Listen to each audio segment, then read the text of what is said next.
राधे राधे बच्चों, मैं रोहित सर फिर आपका वही अपना पुराना नेम रिएक्शन का टॉपिक लेकर आ गए हैं।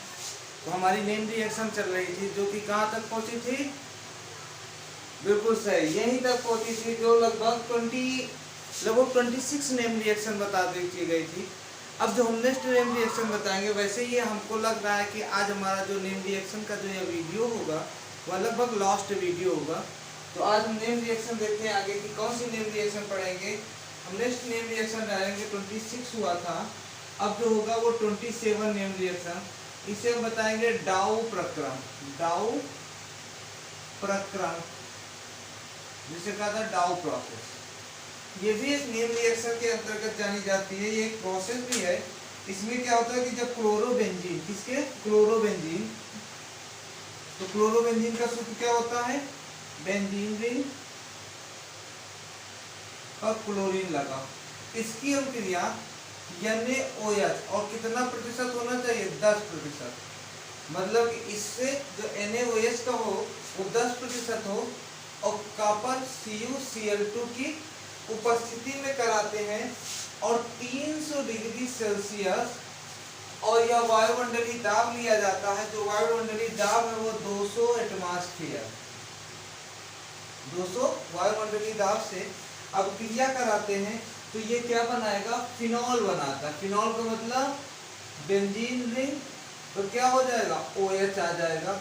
और क्या बाहर करेगा, NaCl, किसको करेगा, NaCl को अलग कर देता है, प्लस NaCl।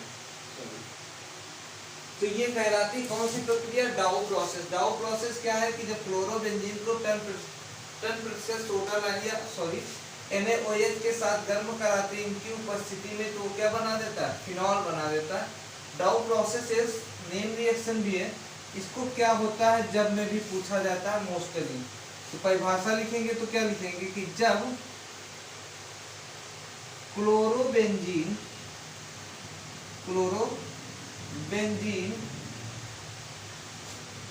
की अभिक्रिया 10% NaOH के साथ 300 डिग्री सेल्सियस तथा 200 वायुमंडलीय दाब अर्थात एटमॉस्फेयर पर CuCl2 की उपस्थिति में कराते हैं तो फिनॉल प्राप्त होता है। तो फिनॉल क्या प्राप्त होता है, फिनॉल प्राप्त होता है। यह अभिक्रिया डाउ प्रक्रम कहलाती है। यह अभिक्रिया डाउ प्रक्रम कहलाती है। तो ये नेम रिएक्शन हो गई कौन सी, डाउ प्रक्रम की, डाउ प्रोसेस की। कि जब क्लोरोबेंजीन को 10% NaOH के साथ 300 डिग्री सेल्सियस तथा 200 एटमॉस्फेयर पर कार्बन सुपर क्लोराइड इसकी उपस्थिति में, इसके साथ इतना तथा इतने में इसकी उपस्थिति में अभिक्रिया कराते हैं, तो ये प्राप्त होता है, जो यह अभिक्रिया कहलाती है। ठीक है ना। नेक्स्ट स्क्रीनशॉट लीजिएगा। नेक्स्ट नेम रिएक्शन देखते हैं, वो होगी थाइलिन अभिक्रिया। क्या होगी, थाइलिन अभिक्रिया। 28 नंबर है।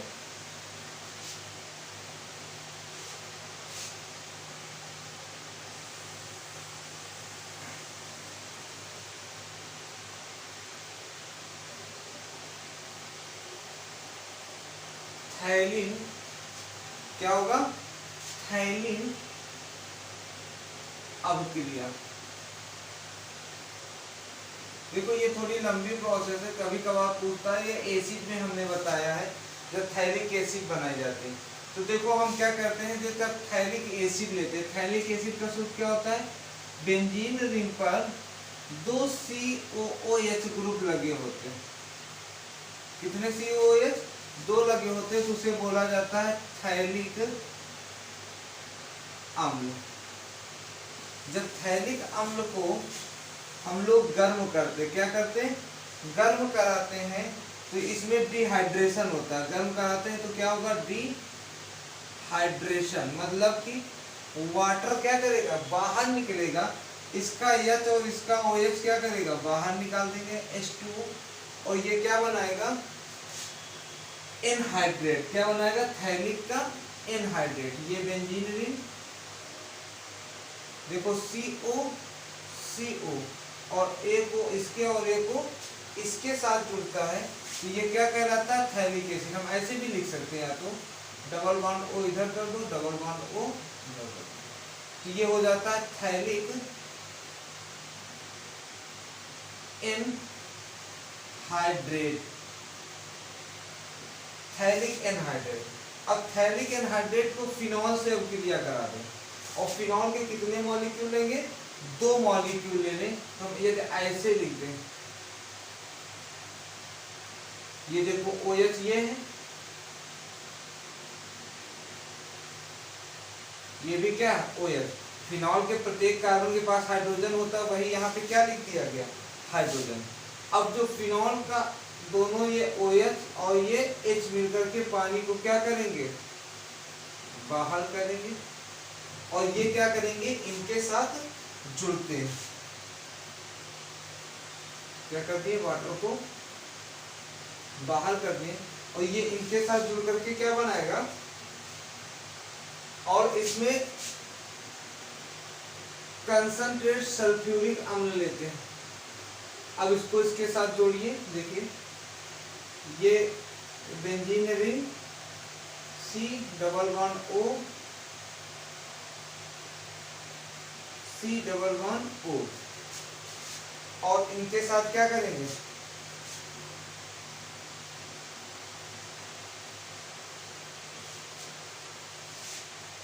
ऑक्सीजन ऑक्सीजन, और एक इसका ऑक्सीजन क्या किया, बाहर निकल गया,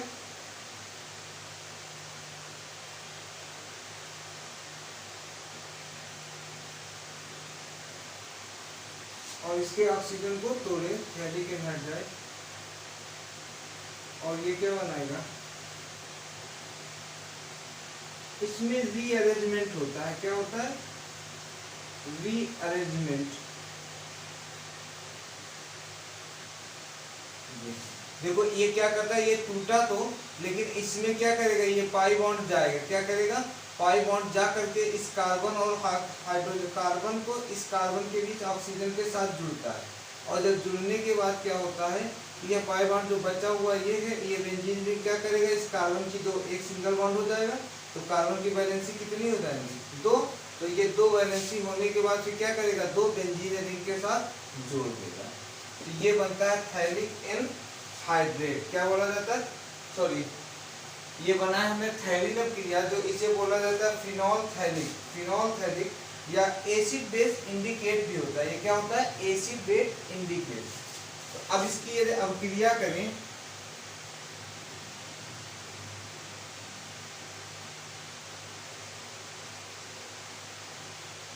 यदि इसकी बात लिखना चाहे तो जब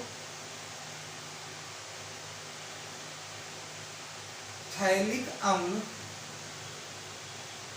जब थैलिक अम्ल सांद्र H2SO4, सांद्र H2SO4 की उपस्थिति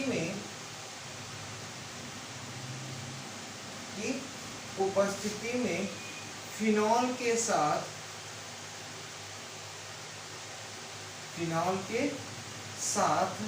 अभिक्रिया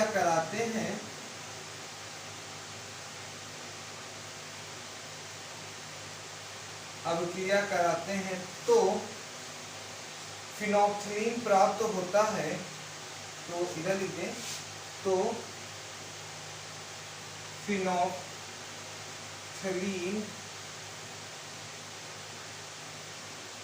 प्राप्त होता है। जो ये आपका फिनोक्सिलीन है, ये क्या है, फिनोक्सिलीन है, तो हम लिख सकते हैं इसके नीचे स्टार करके, यह एक अम्ल क्षार सूचक है, ठीक है ना, यह एक अम्ल क्षार सूचक है। और यह क्रिया क्या कहलाएगा, थैलीन क्रिया। तो कभी कभार पूछता है फिनोक्सिलीन क्या करता है, वह अम्ल क्षार के सूचक या इंडिकेट का कार्य करता है। तो ये रिएक्शन लिखिएगा, स्क्रीनशॉट ले लीजिएगा। धन्यवाद। आइए हम लोग नेक्स्ट रिएक्शन देखते हैं।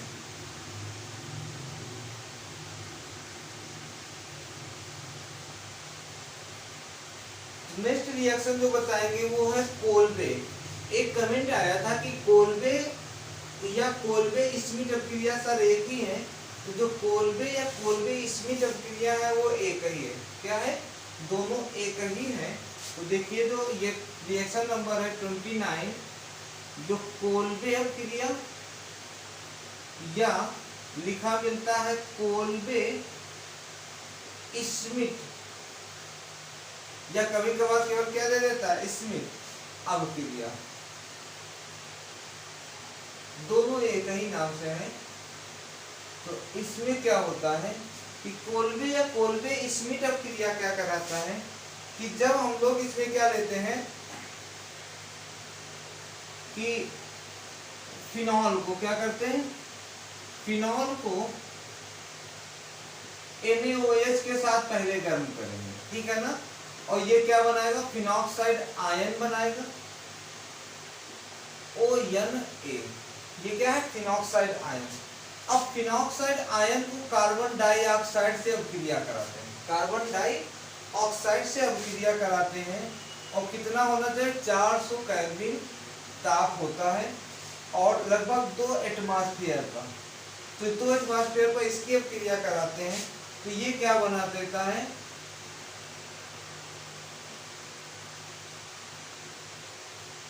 कार्बन डाइऑक्साइड उसके साथ जुड़ता है। अब इसमें देखो यहाँ पर हाइड्रोजन होता है, तो यह पुनर्विन्यास कराता है, मतलब ये यहाँ पे जाएगा और ये यहाँ पे आएगा, जिसे कहा जाता है रीअरेंजमेंट या पुनर्विन्यास। और इसका क्या होगा, रीअरेंजमेंट होगा। रीअरेंजमेंट होने का मतलब ये OH यहाँ पे गया और ये क्या बनाएगा, COONA। और जो COONA प्राप्त होगा, इसको हम लोग क्या करते हैं कि अम्ल से अपक्रिया करा देते हैं, किसी न किसी अम्ल से अपक्रिया कराते हैं। और अम्ल से अपक्रिया कराने पर वह एसिड बना देता है, ये COOH, ये बन जाता है एसिड, जिसका नाम है सैलिसिलिक एसिड। क्या नाम है, सैलिसिलिक एसिड। ये याद रखना, कोल्बे अपक्रिया से कौन सा उत्पाद प्राप्त होता है, सैलिसिलिक एसिड प्राप्त होता है। तो ये हमारी कोल्बे रिएक्शन कहलाती है। तो हम इसको लिख सकते हैं क्या, कि लिखेंगे जब सोडियम फिनॉक्साइड, और सोडियम फिनॉक्साइड ये है, सोडियम फिनॉक्साइड ये है। तो सोडियम फिनॉक्साइड बनता कैसे, जब फिनॉल की अपक्रिया NaOH से कराते हैं तो क्या बना देता है, सोडियम फिनॉक्साइड। तो जब सोडियम फिनॉक्साइड को 400 केल्विन तथा 2 एटमॉस्फेयर पर, 2 वायुमंडलीय दाब पर कार्बन डाइऑक्साइड के साथ गर्म किया जाता है, गर्म किया जाता है, तो सोडियम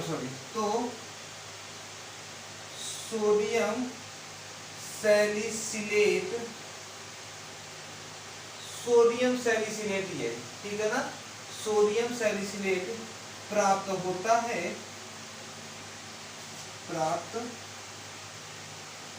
है, जिसको या जिसकी लिख सकते हैं, जिसकी क्रिया HCl के साथ, HCl मतलब यही अम्ल है, ठीक है ना, HCl के साथ कराने पर सैलिसिलिक एसिड प्राप्त होता है। सैलिसिलिक एसिड प्राप्त होता है। यह अभिक्रिया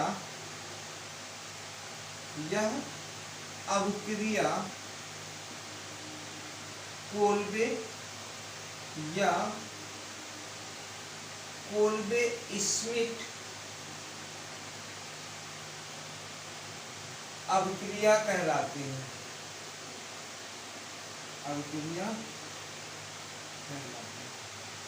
ये आपको कोल्बे, और ये इंपॉर्टेंट भी रिएक्शन है। क्या है? इंपॉर्टेंट भी रिएक्शन है, तो इसका स्क्रीनशॉट लीजिएगा। हो गया। आइए नेक्स्ट रिएक्शन देखते हैं, लिखिए स्क्रीनशॉट।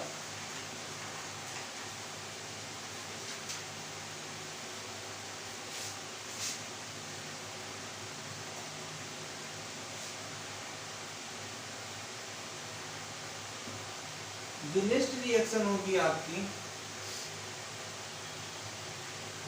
जी नहीं, हाँ वही होगा, उसको बस रिएक्टेड कराना पड़ेगा, डायरेक्ट नहीं बनता ना, इसीलिए हम इसको क्या करते हैं, पहले फिनॉल को कार्बन डाइऑक्साइड से कराते हैं तब। चलिए ठीक है, आइए नेक्स्ट देखते हैं। नेक्स्ट रिएक्शन है आपकी डाइओजनीकरण रिएक्शन। जो ये 30 नंबर होगा वो कौन सी अभिक्रिया है? डाइएजोनीकरण।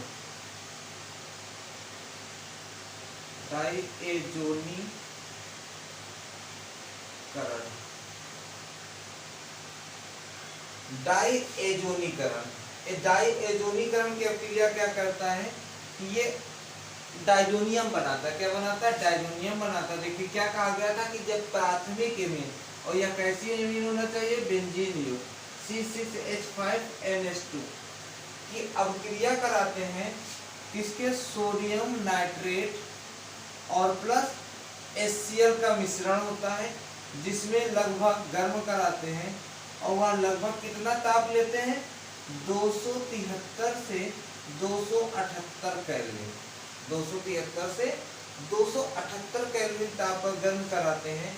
तो ये क्या करेगा कि डाइजोनियम बनाएगा C6H5N2Cl। ये डाइजोनियम लवण बनाएगा और 2 मॉलिक्यूल वाटर को बाहर करता है, और क्या कर देगा? NaCl बना देता है। ठीक है ना? तो देखिए ये प्राप्त होता है किसके साथ? डाइजोनीकरण। और यदि हम इसमें लिखना चाहें तो क्या लिखेंगे कि जब एरोमेटिक एमीन, एरोमेटिक एमीन का मतलब बेंजीन रिंग के साथ की क्रिया सोडियम नाइट्रेट NaNO2 व HCl के साथ, HCl के साथ 273 से 278 केल्विन ताप पर, 78 केल्विन ताप पर की जाती है, तो बेंजीन डाइजोनियम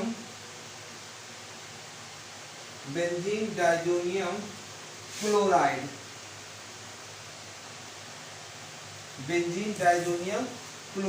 प्राप्त होता है। यह अभिक्रिया डाइएजोटीजेशन कहलाती है।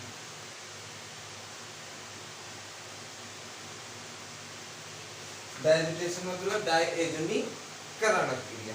देखो हमने बताया था ना कि ये जो हमारा डाइजोनियम साल्ट है, इसी के द्वारा बहुत सारे जैसे सैंडमेयर रिएक्शन हुआ, ये सब डाइजोनियम साल्ट होता है जो अस्थायी होता है। तो जो डाइजोनियम साल्ट बनाया जाता है वो उस प्रोसेस को क्या कहा जाता है? डाइओजोनीकरण प्रोसेस कहा जाता है।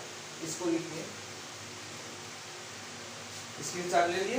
चलिए आइए नेक्स्ट देखते हैं।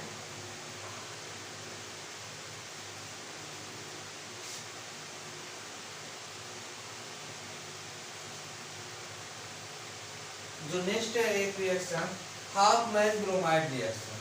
क्या होगा? जो 31st है वो होगी हाफमैन ब्रोमाइड अभिक्रिया। हाफमैन ब्रोमाइड अभिक्रिया।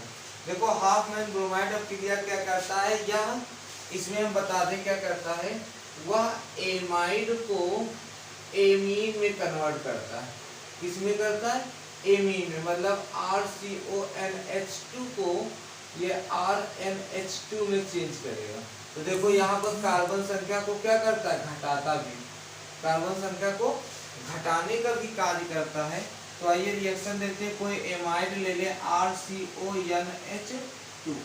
जब एमाइड को ब्रोमनीकरण कहा गया, अर्थात ब्रोमीन की उपस्थिति से कराते यानी OH के साथ मिला करके, तो ये क्या करेगा कि एमाइड बनाएगा, एमाइन बनाएगा, सॉरी एमीन बनाएगा, साथ में सोडियम कार्बोनेट Na2CO3 देगा और सोडियम ब्रोमाइड प्लस वाटर, ये इतना क्या करता है? निकालता है। तो यहाँ पे देखो ये क्या है? एमाइड है और ये क्या है? एमीन। और यहाँ पर कार्बन संख्या क्या की जा रही है? लॉस की जा रही है, कम की जाती है। तो ये प्राप्त होता है। हम 4 यहाँ पर NaOH लेते हैं तो हमें 2 NaBr और 2 वाटर प्राप्त होता है। और यदि हम परिभाषा लिखना चाहें तो क्या लिखेंगे कि जब प्राथमिक एमाइड, यहाँ पर लेंगे, कैसा लेंगे? जब प्राथमिक एमाइड की क्रिया Br2 व NaOH या KOH भी लिख सकते हैं, कोई भी बेस होना चाहिए। और कैसा होना चाहिए? वो चाहे जलीय हो या फिर एल्कोहलिक, कोई भी हो, चाहे एक्वस फॉर्म में ले या चाहे एल्कोहलिक फॉर्म में ले, के साथ की जाती है, के साथ की जाती है, तो प्राथमिक एमीन क्या प्राप्त होगा? प्राथमिक एमीन प्राप्त होता है, प्राप्त होता है। यह अभिक्रिया, यह अभिक्रिया हाफमैन ब्रोमाइड अभिक्रिया कहलाती है।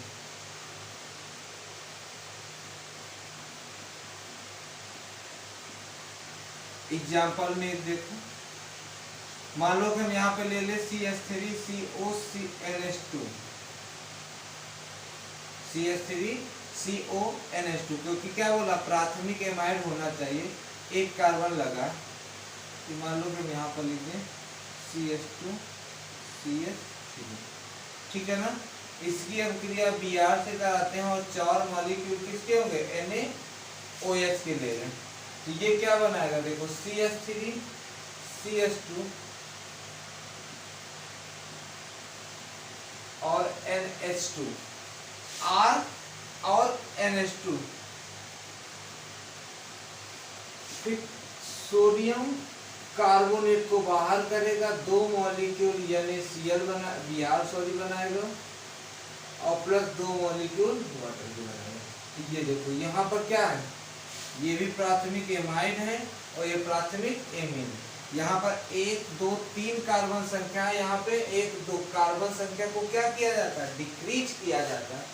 तो ये लिखिए हाफमैन ब्रोमाइड अभिक्रिया, ये भी इंपॉर्टेंट है, पूछता है बहुत ज्यादा, स्क्रीनशॉट लीजिएगा।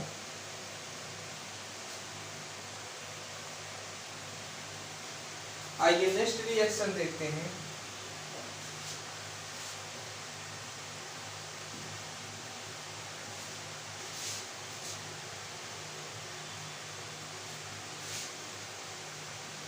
जो नेक्स्ट रिएक्शन है वो कपलिंग रिएक्शन है। क्या है?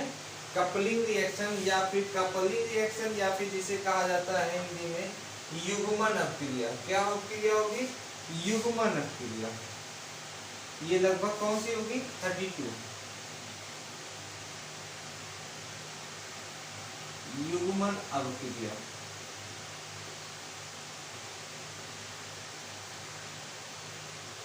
देखो युग्मन अपक्रिया क्या होता है कि जब युग्मन अपक्रिया में हम लोग क्या कराते हैं कि जब किसी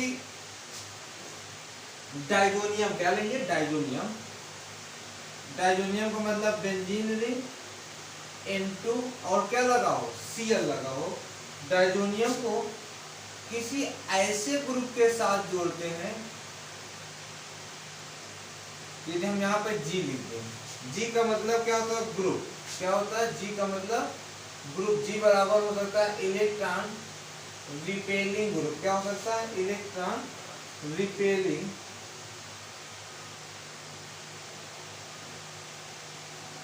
ग्रुप, या हो सकता है क्या? इलेक्ट्रॉन प्रतिवर्ती समूह। इलेक्ट्रॉन क्या बोल सकते हैं यहाँ पर? प्रतिवर्ती समूह। देखो इलेक्ट्रॉन प्रतिवर्ती समूह या रिपेलिंग समूह, जैसे कि मान लो ऐसे जो इलेक्ट्रॉन को करें, जैसे हम बताते हैं NH2 लिख सकते हैं। क्या लिख सकते हैं? NH2। ये G का मान है, तो G की अपक्रिया कराते हैं और किसके साथ कराते हैं? तो इसमें देखो क्या करेगा, ये H और यह Cl क्या करेगा? अलग हो जाएगा। HCl अलग होगा और यह जाकर के इसके साथ जुड़ता है। तो नाइट्रोजन है तो नाइट्रोजन डबल बॉन्ड नाइट्रोजन, और कोई ना कोई G रहता है। ठीक है ना? तो ये बनाता है एजो कंपाउंड। क्या बनाता है? इसे कहा जाता है एजो कंपाउंड। एजो का मतलब नाइट्रोजन के साथ जुड़ा होता है। तो ये युग्मन अपक्रिया या कपलिंग अपक्रिया कहलाती है। यदि हम यहाँ पर देखें परिभाषा की बात करें तो जब benzene diazonium chloride, benzene diazonium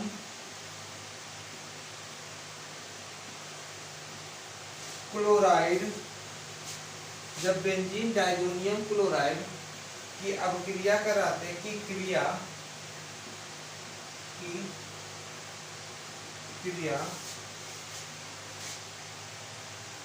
C6H5G, G पे क्या लिख सकते हैं? NH2 भी लिख सकते हैं। मतलब कोई ऐसा समूह जो इलेक्ट्रॉन प्रतिवर्ती, रिपेलिंग, जो इलेक्ट्रॉन को रिपेल करे या उसे प्रतिवर्ती करे, प्रतिवर्त करे, हटाए, वो ग्रुप लेते हैं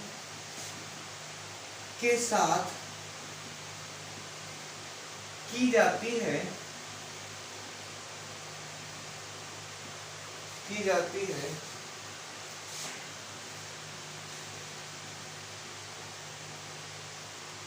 ठीक है ना? के साथ की जाती है। इसमें स्टार के लिख सकते हैं जहां G बराबर, जहां G एक इलेक्ट्रॉन प्रतिवर्ती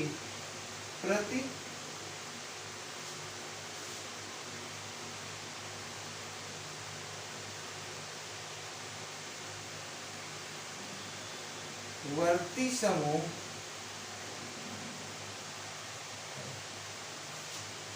प्रतिवर्ती समूह है। ठीक है ना? प्रतिवर्ती समूह जैसे, इसी में आगे लिख दें, जैसे OH हो गया, NR2 हो गया, NH2 हो गया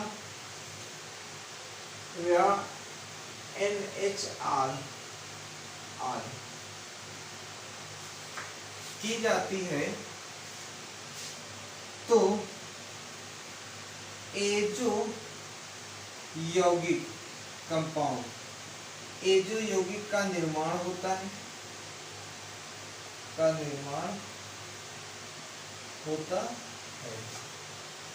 जिसमें दो बेंजीन रिंग होते हैं, जिसमें दो बेंजीन रिंग होते हैं, अतः यह अवक्रिया युग्मन अवक्रिया कहलाते हैं। युग्मन अवक्रिया कहलाती, ठीक है ना। तो जी का मतलब यहाँ पे क्या लेंगे, या तो OH लेंगे। अब यदि OH लेंगे तो फिनॉल हो जाएगा। जैसे कि देखो एग्जांपल में एक दिखाते हैं आपको कि ये हमारा क्या है, डाइजोनियम साल्ट है। क्या है, डाइजोनियम साल्ट क्या होता है, बेंजीन रिंग NH2Cl। अब यदि मान लो OH वाला ले ले तो फिनॉल हो जाएगा। OH ये फिनॉल हो गया ना।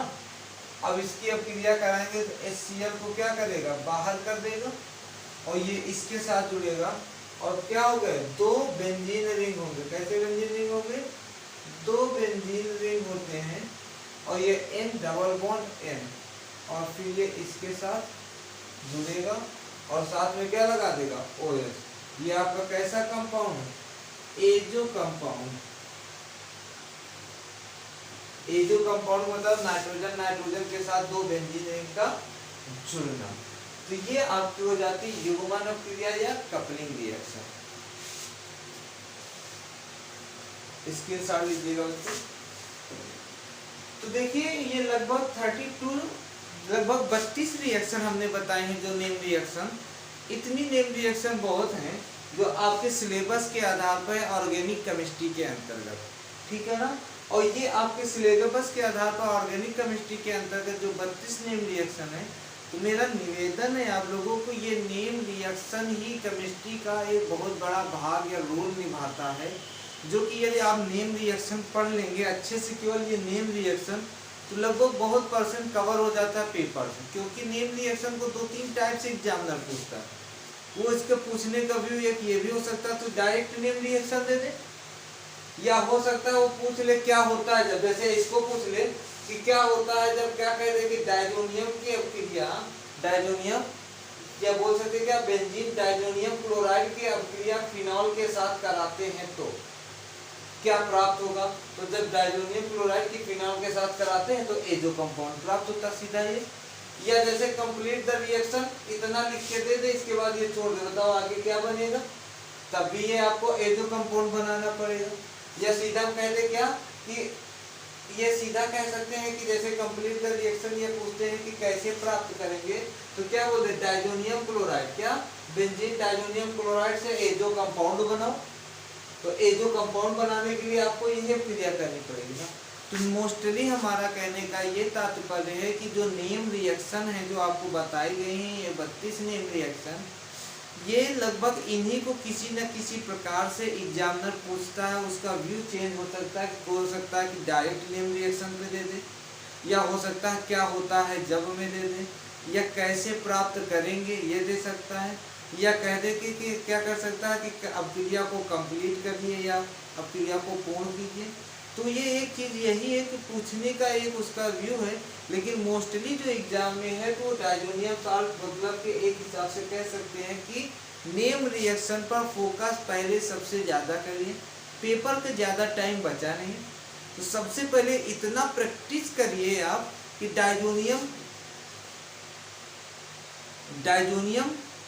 साल्ट ही बार बार आ रहा है, सॉरी, लेकिन ये कहेंगे कि इतना प्रैक्टिस आप करिए कि जो आपकी नेम रिएक्शन है ये बिल्कुल माइंड में फीट हो जाए, कि जैसे ही कहा जाए कि ये अवक्रिया करिए तुरंत ही पता चल जाए कि हमको क्या और कैसे करना। ये जैसे ही दोनों देखें तो तुरंत याद आ रही, ये तो वही अवक्रिया, कौन सी अवक्रिया, युग्मन अवक्रिया है। तो इस प्रकार से आपको प्रैक्टिस करना, और प्रैक्टिस का मतलब कैसे, लिख कर, जितने ज़्यादा टाइम लिखेंगे उतने ही ज़्यादा आपको ये आने का पूरा चांस रहता है। तो हमारी आज ये वीडियो की सीरीज या यह सीरीज खत्म होगी, या इस सीरीज का एंड हो गया, जो कि नेम रिएक्शन की सीरीज चल रही थी। इसके आगे अब हम आपको बताएंगे कुछ और इम्पोर्टेंट चीज़ें जो बोर्ड एग्जाम में, जैसे कि मैं इसके बाद जो एक वीडियो डालूंगा वो डालूंगा किसका, हाइब्रिडाइजेशन, संकरण निकालना। एक नंबर का पूछता है, लेकिन एक नंबर संकरण के एक नंबर भी बहुत मायने होता है। उसको ऐसे कि ये पूछता है कि इसका क्या संकरण होगा, ठीक है ना। और संकरण के बाद आपको निकालना रहता है प्रोसेस की कोई वो नहीं, तो दोनों प्रोसेस बताएंगे, एक ट्रिक फॉर्म में भी और एक कैसे मेथड होता है। तो नेक्स्ट वीडियो देखेंगे, तब तक के लिए आपको राधे राधे। बस निवेदन यही है आपको कि जो सभी नेम रिएक्शन है उसको अच्छे से आपको आ जाए, यही। और ये किस आने की क्या कारण है कि वीडियो देखिए, वीडियो देखने के बाद आप अपना नोट्स बनाइए और बार बार उसको रिवीजन करिए, ठीक है ना। तो राधे राधे बच्चों। अगली वीडियो के लिए आपको नोटिफिकेशन आने के लिए आप बेल आइकन दबाइएगा। यदि आप नए सब्सक्राइबर हैं या नए वीडियो देख रहे हैं तो प्लीज़ इसको सब्सक्राइब कीजिएगा और बेल आइकन ज़रूर दबाइएगा, तभी आने वाली वीडियो आपके पास नोटिफिकेशन आती रहेंगी। राधे राधे।